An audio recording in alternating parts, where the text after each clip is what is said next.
El aire en la Gran Manzana se volvió tan denso que casi se podía masticar, un polvorín listo para estallar.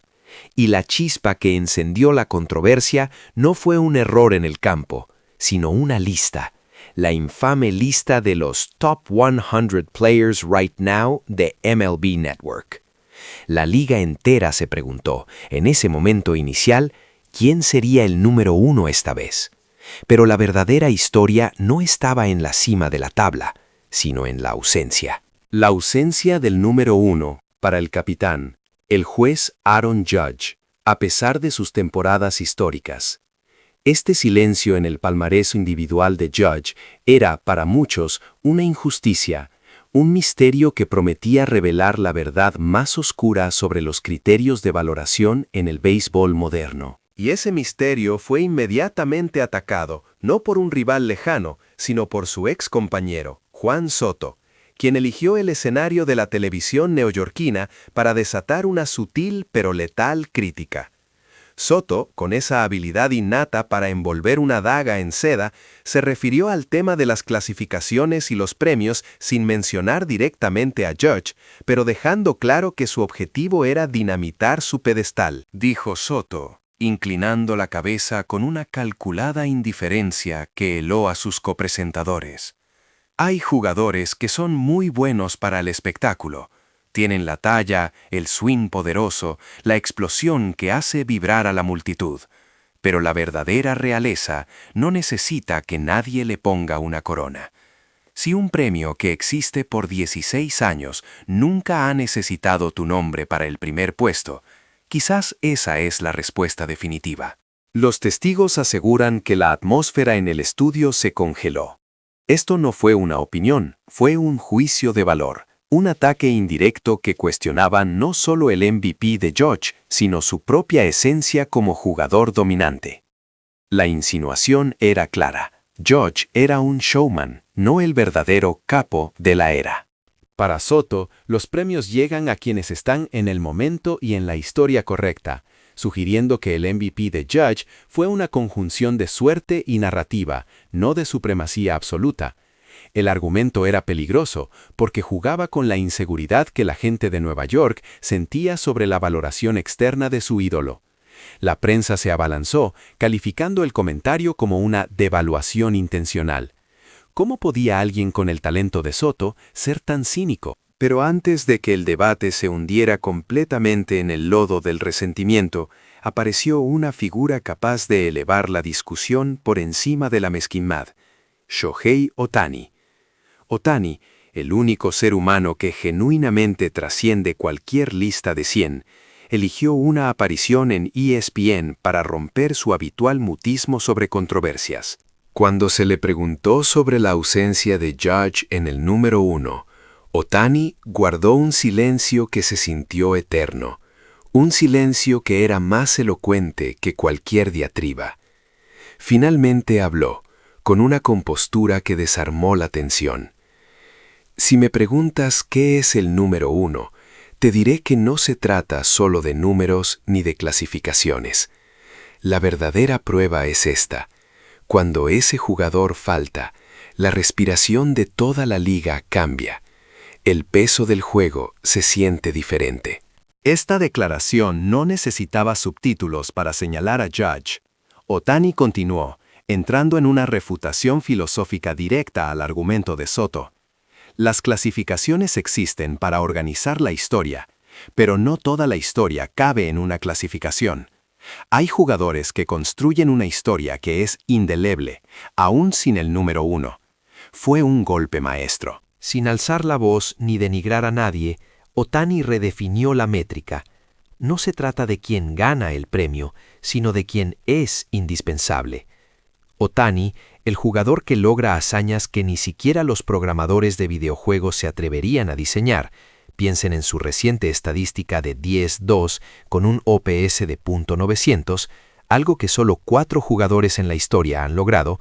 Entendía la diferencia entre la estadística y la trascendencia, y le estaba dando la trascendencia a Judge.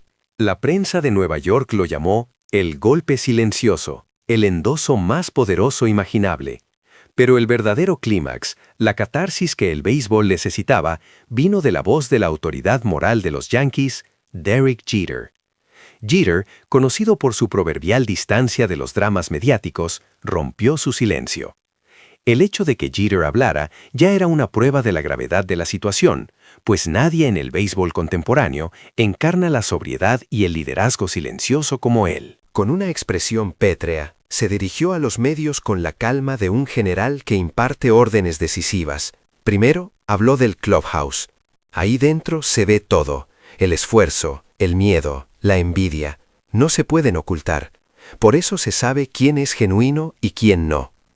Luego, soltó la frase que inmediatamente se convirtió en el titular más demoledor del año: un contragolpe devastador contra el enfoque de Soto. No confundan el ruido con la influencia. El liderazgo no se mide por qué tan alto gritas, sino por lo que haces con tu espalda. Y si tienes que disminuir a otro para sostener tu propio valor, entonces el miedo es el problema, no tu talento. El comentario de Jeter fue quirúrgico. No solo refutó el argumento de Soto, lo catalogó como una manifestación de inseguridad. Un jugador que se siente obligado a atacar la legitimidad de un par para afirmar la suya propia, revela una fisura en su propia confianza. Esto transformó la discusión de una disputa de clasificaciones a un debate sobre el carácter profesional. Y en ese debate, Soto fue moralmente aniquilado. El peso de las palabras de Jeter, el capitán, fue un recordatorio de que, en el béisbol de los Yankees, la reputación se construye sobre pilares de silencio y ejecución, no sobre la retórica incendiaria. Pero la figura central, Aaron Judge, había mantenido un silencio sepulcral durante todo este vendaval. No hubo respuestas airadas, no hubo entrevistas de réplica, solo la calma de un hombre que se negaba a descender al cuadrilátero de la chismografía. Los reportes internos del camerino de los Yankees sugirieron que Judge estaba más concentrado que nunca, rechazando las distracciones. Y es que su silencio no era debilidad, era la máxima forma de poder.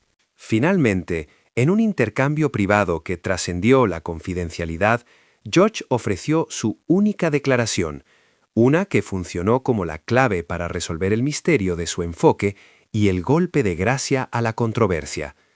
Se dijo que, con esa calma monumental que lo caracteriza, Judge comentó: «Hay algunos que pasan la mayor parte de sus carreras comparándose con otros. Yo no. Yo dedico mi tiempo a convertirme en la figura con la que, tarde o temprano, los demás se verán obligados a compararse». Este fue el giro de guión definitivo. Judge no respondía a la crítica, la invalidaba. Su objetivo nunca fue ganar el debate o aparecer en la cima de una lista temporal, sino redefinir el paradigma. Y en la declaración final que llegó a la prensa, el capitán cerró el círculo, condenando el corazón del ataque de Soto. La envidia a menudo usa la máscara de la confianza. Pero después de que el foco se apaga, lo único que queda es el vacío. Este mensaje fue el más pesado de todos.